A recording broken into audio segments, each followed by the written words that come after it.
Mga kababayan, magandang araw sa ating lahat. Magandang araw sa ating mga suki na tagapagsuporta, tagapanood at tagapagpakinig at tagapagtaguyod ng ating Ka Eric Celis YouTube channel at ng ating Ka Eric Jeff Celis Facebook account. Mabuhay po kayo sa inyong patuloy na pagtitiwala at pagsuporta sa ating mga video upload at sa ating mga pananaw at mga pagpapahayag hinggil po sa mga maiinit na balita at talakayan na ating isinasagawa. Sa araw-araw po na nagkakaroon tayo ng ating pagsasama sa pamamagitan po nitong ating video channel sa Ka Eric Celis YouTube channel. At gusto rin po naming ipaabot sa inyo ang pag-appreciate po namin ni Ma'am Lorraine Maribadoy sa inyong pagtangkilik na rin po ng ating programang Bigwas ng Agila. Mayroon din po itong YouTube channel at mayroon din po itong Facebook account, no? Bigwas ng Agila. Kasama ko po dyan si Ma'am Lorraine Marie Badoy. Mga kababayan, mayroon po tayong nais talakayin na balita. Itong paglabas po ng report ng iba't ibang media, partikular po dito sa isang station, no? Itong media outlet ng GMA, kung saan po direktang in-interview ni Miss Jessica Soho si Ombudsman Boying Rimulya. Ihinggil po ito sa patuloy na pagtatanggi ni dating Senador Antonio Trillanes, si The Big Joke Trillanes, no? Kasi nga isang malaking katatawanan ang palaging ginagawa nito ni Trillanes, kaya tinawag na siyang The Big Joke Trillanes, no? Pati sa kanyang mga failed CODETA attempts, pinagtawanan lang ito ng taong bayan sapagkat yun naman pala ay kainsuka din, ano? Yung kanyang itinatakwil na pangungurakot ay ngayon niyayakap niya na rin sa kasalukuyang administrasyon ng gobyerno ni Marcos at Romualdez na siya namang kanyang protector at benefactor. Sinabi po na una na ni Ginoong Trillanes at nagsampa pa nga ito ng reklamo sa Department of Justice, no, laban kay Attorney Baligod at doon sa 18 former soldiers na sinasabi niyang nagsisinungaling ang mga ito, na nag-deliver ang mga ito ng ilang beses ng pera, yung expanded bag or envelope size na malaki, na expandable, no? At ang estimate ay mga around 10 million pesos according dito sa mga videos na inilabas na pahayag ng mga former soldiers na ngayon ay naging whistleblowers. So mariing itinanggi at pinabulaanan ni Ginoong Trillanes ang mga naunang salaysay at pagbubunyag na ginawa nitong former 18 soldiers na ito na nakatalaga bilang mga security detailed assistants ni Ginoong Saldico, nang si Mr. Saldico ay aktibo pa bilang chief or chairperson ng Committee on Appropriations at bahagi pa siya ng Kongreso at nagiging isa sa principal operators ni Marcos at Romualdez sa kanilang binuo na sindikato sa pangungulimbat at pangungurakot ng malawakan at sistematiko sa gobyerno natin, no, sa pundo ng ating pamahalaan. So itong mga dating sundalong ito na naging mga new witnesses ay bibigay nila ng alam sa kanilang mga pampublikong pahayag, no, in not only during the time na sila ay lumantad doon sa Club Filipino, kundi sa iba't ibang mga panayam, no, sa mga social media and other media platforms na nakakapagbigay po sila ng pahayag succeedingly mula doon sa Club Filipino. Ngayon, ang hindi lamang ang pag-deliver ng pondo kay Trillanes ang kanilang pinapanindigan itong mga 18 new witnesses na ito, no, kundi pati na ang pagkakasangkot ni Ginoong Trillanes sa pag-facilitate ng illegal at mapanghimasok na mga operations ng representante ng International Criminal Court, mga investigators at mga representante ng kanilang panel of prosecutors na pumasok po sa Pilipinas noong taong 2023 and 2024, mga kababayan. At ito ay mariin din pong itinanggi muli ni Ginoong Trillanes, sabi niya kay Ms. Jessica Soho o sa taga GMA News, walang ganyang pagpupulong. Wala. Yun ang kanyang binabanggit. Aba ng kuhanan po ng direktang pahayag si Ombudsman Boying Rimulya, direkta niyang tiningnan ang taong bayan through the camera of GMA at sinabi niya, yes, may naganap na pagpupulong sa Bill Air sa bahay niya sometime about a year ago, which tama nga ang estimate, mga 2024 and 2023 nga yung mga pagpupulong-pulong na yon. At binanggit niya na kasama si Senator Antonio Trillanes, si The Big Joke Trillanes, kasama po si General Nick Torre, yung so mga 2024 ngayon, at kasama po ang representante ng ICC. At binabanggit po ni Ombudsman Boying Rimulya na ang layunin niya kung bakit during that time while he was the Secretary of the Department of Justice sa gobyerno ni Marcos ay para mapasiguro ang pag-turnover ng maayos na ugnayan hinggil sa pagprotekta di umano sa mga testigo, sa mga gustong magsampa ng reklamo sa ICC o nagsampa na ng reklamo sa ICC laban kay former President Rodrigo Duterte. Yun ang sinasabi ni Boying Rimulya. May mga witnesses na humihingi ng Witness Protection Program support mula sa Department of Justice. At gayon din daw ang mga na-turnover na mga investigasyon tungkol sa Task Force on Extrajudicial Killings na binuo din po previously pa noong panahon ni Noynoy Aquino na nagpapatuloy na nag-iimbestiga hinggil sa mga allegedly ay mga nagaganap na extrajudicial killings. Na ito, may mga nakalagak na mga ebidensya o testimonya o kaya mga resulta ng paunang investigasyon pertaining to the allegations sa kay Pangulong Duterte. Itinon over niya daw ito sa taga-ICC take note, upon or sa pamamagitan ng pag-facilitate ni Ginoong Antonio Trillanes. Ang tanong, sino ang nagsasabi ng totoo at sino ang lantarang nagsisinungaling? Ako, sa mga mamamayan at sa ating mga kababayan at sa ating mga tagapagsuporta dito, sa ating Ka Eric Celis Balita at Talakayan, alam ko po ang tumatakbo sa isipan ninyo na lantaran ang pagsisinungaling ni Ginoong Trillanes kung ang ombudsman na mismo na si Boying Rimulya at siya ay hindi voluntaryo na nagsasabi nito kundi inamin niya in an open public interview during the time na nagtatanggi at ayaw magpahuli, no, iwas pusoy si Trillanes, ay siya naman pong pagkukumpirma na ginawa ni Ombudsman Rimulya at nagbigay siya ng pagpapaliwanag. No? Sabi niya, dalawang bagay yon sapagkat nandito na rin ng ICC ay minabuti niya na sabihan daw ang taga-ICC na protektahan di umano ang mga witnesses na gagamitin sa kasong iaakyat o ipapatupad na mga reklamo at mga kaso laban kay Pangulong Duterte. Kailangan ma-preserve ang mga witnesses at the same time ang pagpreserba ng anumang mga natitirang ebidensya na hawak pa ng DOJ. Ayun.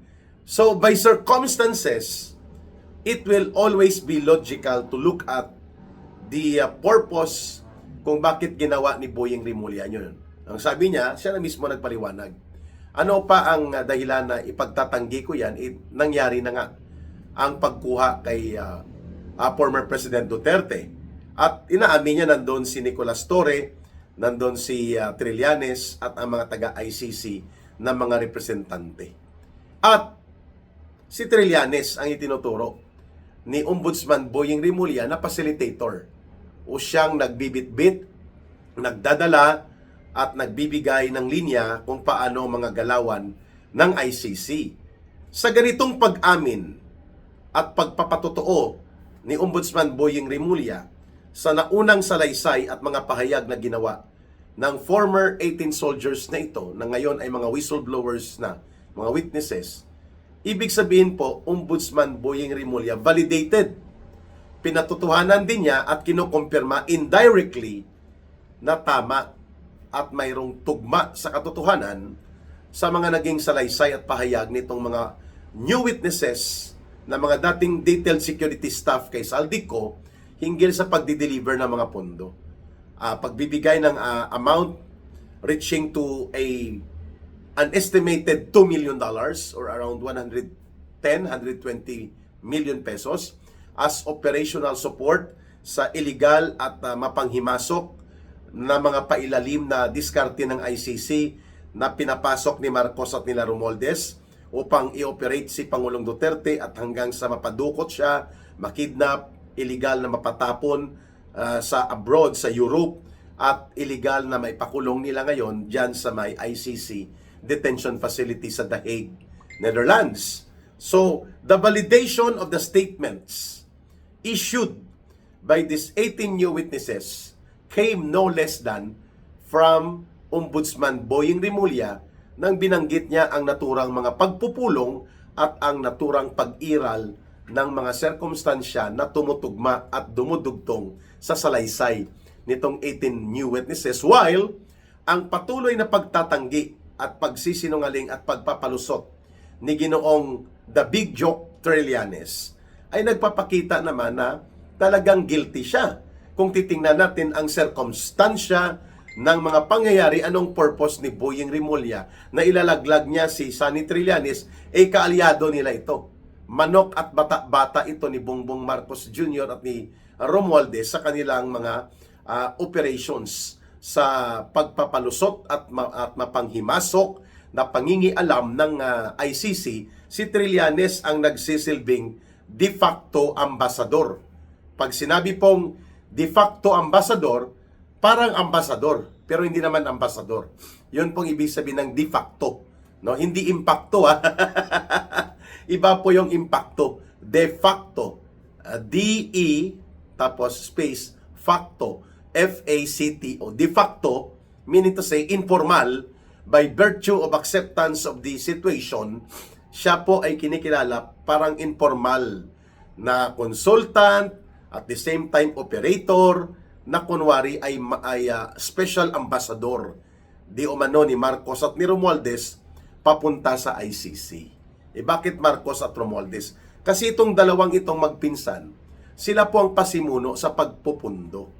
Kung bakit nagkaroon po ng magarbo at pinunduhan ng todo na operations si Trillanes dahil sanctioned, protected, and funded pala nila Marcos at Romualdez, not from their own pockets of money, but rather mula doon sa pinartidahan ng pinangulimbat na pondo ng gobyerno, mula doon sa pinalusot at kinukurakutan at kinukulimbatan nila na mga proyekto, particular na ang pinagkakitaan sa pinagnanakaw ng mga so-called flood control projects, supposedly, na halos ghost projects po mga ito. So yung pinagnakawan, ang pinagkulimbatan at kinurakutan nila ng sindikato nila Marcos, Romualdez at Saldico, ay ginamit nila si Saldico na magtabi ng allocation mula sa pundo na ito na pinagnakawan sa partida nila, at ginamit ito according to the detailed security staff na ito ni Saldico, itong 18 former soldiers, na mag-deliver ng pera. Allegedly, doon sa Antipolo residence ni Trillanes, and allegedly sa iba pang pagkakataon kung saan nandoon po ang mga representante ng illegal na operations at mapanghimasok na discarding ito ng ICC facilitated by the Big Joke Trillanes.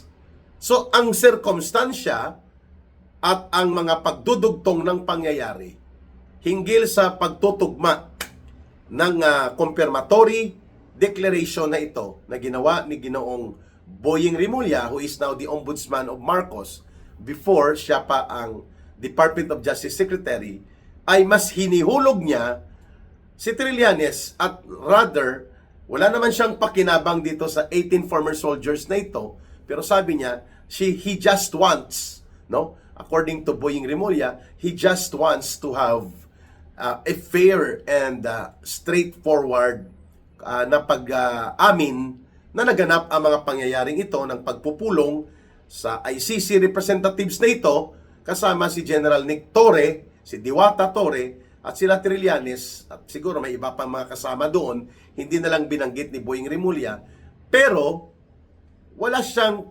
pag-aalangan na sinabi niya sa purpose yun na i-turn over niya ang ilang mga investigation results na mayroon po sa DOJ at ilan pang mga nailagak na dokumento patungkol sa war on drugs ni Pangulong Duterte at ang mga witnesses na inilapit sa kanya sa DOJ upang mabigyan sana ng Witness Protection Program di umano dahil sila ay gagamitin o magbobolontaryo sa mga grupo na nagsampa ng kaso laban kay Pangulong Rodrigo Duterte.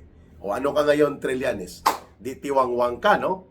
However, hindi lamang po na-invalidate at hindi lamang po nabaliktad at nasupalpal ang pagsisinungaling at pagtatangging ito na ginawa ni Trillanes, no? Hindi lamang siya nawala ng kredibilidad. Hindi lamang siya ay nabisto, no? Bistado ka na, may resibo ka pa. At it was Boying Rimulya who did that kind of expose against the lies and deception na ginawa nito ni Ginoong Trillanes according sa kanyang pagpipretend na wala siyang kinalaman dito sa special ops, no, special operations ng ICC. Subalit, hindi lamang yun ang epekto ng deklarasyon ni Boying Rimulya. Binigyan din po ni Boying Rimulya ng bigat ng weight of probability of existence of these facts at relevant information ang hawak nitong mga 18 new witnesses. At dapat challenge ito mismo kay Boying Rimulya na mag-imbestiga ka na kung ano pa ang mga inilahad na salaysay nitong mga 18 new witnesses na ito na mga dating sundalo kaysa naman hanggang doon ka lang sa media interview mo ikukumpirma ang relevance and existence of the information that they had initially revealed dyan sa Club Filipino and in their succeeding interviews. Pangalawa, nagbibigay din po ito ng challenge ngayon sa Senado, partikular sa pamunuan ng Senado kina Tito Soto, kina Ping Lacson na siyang may hawak ng Senate Blue Ribbon Committee na ngayon ay tinatawag na Senate Black Ribbon Committee kasi madilim po ang prospects o ang patutunguhan kapag hinawakan nila ang mga investigasyon na ang direksyon ay dumudugtong ang criminal trails sa pananagutan nila Marcos at Romualdez, nagiging madilim ang pinatutunguhan ng investigasyon o nagkakalabo-labo. Kaya imbis daw na tawag dyan ng mga netizen, Senate Blue Ribbon Committee, naging Senate Black Ribbon Committee. Challenge ito kay Tito Soto, kay Ping Lacson, kina Erwin Bendalo Tolfo. At sa silent majority, ano pa ang inaantay nyo? Let the Senate be converted into a committee of the whole, or let the Senate Blue Ribbon Committee become an expanded and extended committee oversight of the Senate para pakinggan ang salaysay nitong mga 18 whistleblowers na ito or 18 new witnesses na ngayon po ay nagbibigay ng mga impormasyon na kinukumpirma no less than ni Ombudsman Boying Rimulya. Ayan. O di po ba? So wag mo nang hatulan, Ping Lacson. Wag mo na munang sabihin na ito'y circus, bahagi ito ng destabilization at walang patutunguhan kundi magulo lang ang investigasyon. Una sa lahat, hindi ka pa nag-iimbestiga, you are already making a conclusion. Ano ang tawag po dyan? Ang tawag po dyan ay premeditated bias, preconceived prejudice. Kasi alam mo na kapag sinimulan ang investigasyon, marami pang detalye at marami pang mga salaysay at iba't ibang impormasyon ang hindi mo makokontrol na sasambulat po sa pagkakaroon ng criminal trails pointing to the existence of Marcos and Romualdez bilang totoong mga masterminds. Hindi lang si Saldico ang nag-operate nito. At pati na rin po ang illegal na pag-operate nila sa ICC kung saan kinumpirma na rin po mismo ni Ginoong Boying Rimulya na nangyari nga ang mga naturang pagpupulong, ang naturang illegal, bogus na mga case build-up sapagkat nangyari po ito lahat at the time na ang ating membership sa ICC at ang ating commitment to the Rome Statute ay wala na pong visa noong March 2019 pa. yung mga taon na na-involve ito ay December 2023 rather, at yung sa October 2024, mga kababayan. So, malinaw na ayaw nila talagang buksan ang investigasyon sa 18 na mga new witnesses na ito, at mayroon pang 10 o mahigit pa na handa ring tumistigo at magsagawa ng salaysay sapagkat sasambulat po sa pagmumuka nila Marcos at Romualdez at ng kanyang mga alipores na sindikato ang napakalawak na mga galamay kung paano pinagparti-partihan, pinakinabangan ng mga mandurubo, mandurugas na mga miyembro at alipores sa sindikato ni Marcos at Romualdez ang naturang pinakamalaking pagnanakaw at sistematikong pandarambong sa kaban ng bayan since the time ng tatay ni Marcos Jr. na ang diktador na si Marcos Sr., the greatest robbery of the government by the government itself ay nangyari ngayon sa anak ng diktador na si Marcos Sr. sa katauhan ni Bongbong Marcos Jr. Ayan. So abangan po natin ang iba pang mga pagbubunyag na may kaugnayan dito sa pinakahuling balita ng paninindigan na pahayag ni Ombudsman Boying Rimulya hinggil po sa mga naturang kabuluhan at pag-iral ng impormasyon hinggil sa involvement ni Trillanes sa illegal na operations ng ICC at sa movement ng mga pera mula doon sa pinagpartihan, sa pinagnanakawan na pundo ng ating mga proyekto ng pamahalaan na siya namang pong ginawa ni Ginoong Saldico when he was still part of the inner circle ng sindikato nila Marcos at nila Romualdez. Ayan. Mga kababayan, sa gustong tumulong at patuloy na sumusuporta sa Ka-Eric Celis YouTube channel at sa ating Ka-Eric Bangon Sambayanan People's Advocacy Center, pwede po ninyong gamitin ang ating GCash line na 0916-308-7710 o ulitin lang po ni Ka-Eric 0916-308-7710. Rohilda Celis po ang pangalan kay Langging. Pwede po kayong mag-coordinate dyan. Kung hindi GCash ang gagamitin, pwede rin po GCash line para tayo po ay magkaroon ng tuloy-tuloy na pagsuporta, mga kababayan.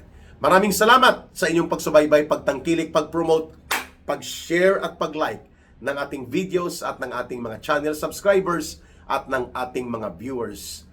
Deeply appreciated po yan ni Ka-Eric. Abangan ang susunod pang mga balita at talakayan dito sa Ka-Eric Celis YouTube channel. Mahalin po natin ang bansang Pilipinas. Walang ibang magmamahal nito, kundi tayo ring mga Pilipino. Para sa Diyos at sa Pilipinas nating mahal. May God bless everyone and may Allah will be with those who are Muslim brothers and sisters. Bye for now. Ito po si Ka-Eric. Maraming salamat po muli.